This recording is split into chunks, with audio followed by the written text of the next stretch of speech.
Assalamualaikum warahmatullahi wabarakatuh. Nama saya Ali Faisal Umam dari Pendidikan Ekonomi Malam dengan NIM 187215513.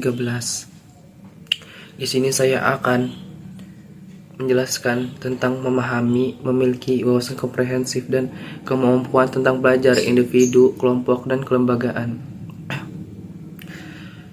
Yang pertama yaitu pentingnya individu dan kelompok dalam kajian sosiologis. Yang kedua, pentingnya kelembagaan dalam kajian sosiologis.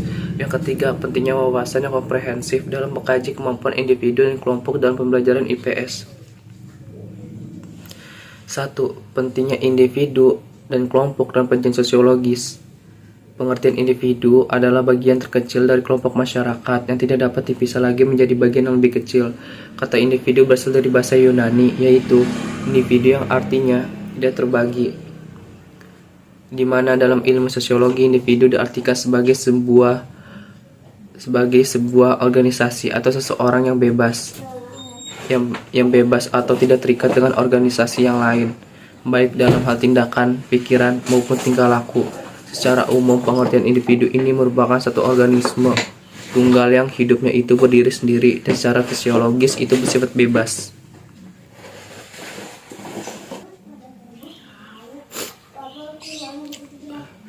Dan juga tidak mempunyai hubungan organik dengan sesamanya.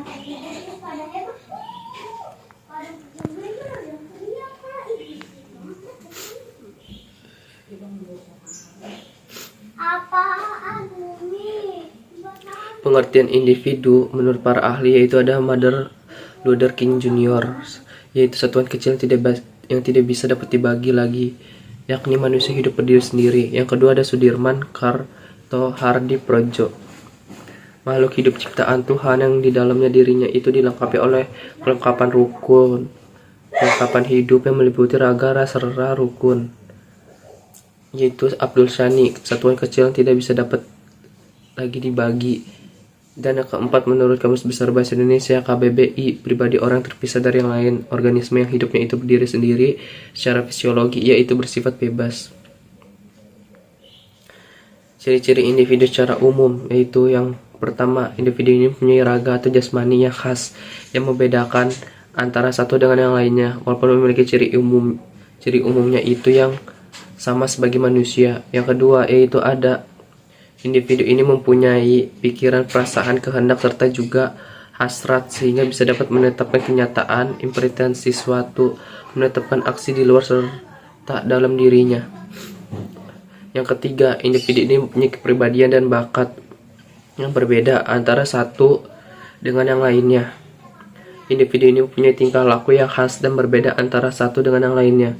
Individu ini mempunyai naluri untuk bertahan hidup, naluri untuk dapat mempertahankan keturunan, serta juga naluri untuk mencari kepuasan.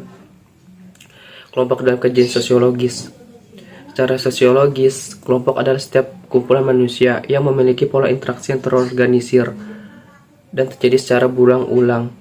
Hakikat keberadaan kelompok sosial bukankah terletak pada dekatnya jarak fisik, melainkan pada kesadaran. Kelompok sosial adalah kumpulan manusia yang memiliki kesadaran bersama akan keanggotaannya dan saling berinteraksi.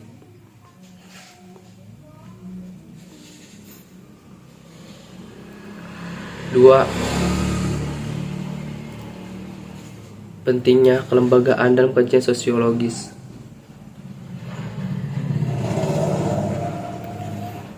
Kelembagaan berasal dari kata lembaga yang artinya satuan dalam organisasi atau kelompok untuk membantu keanggotaannya agar dapat berinteraksi dengan yang lain. Kelembagaan sosial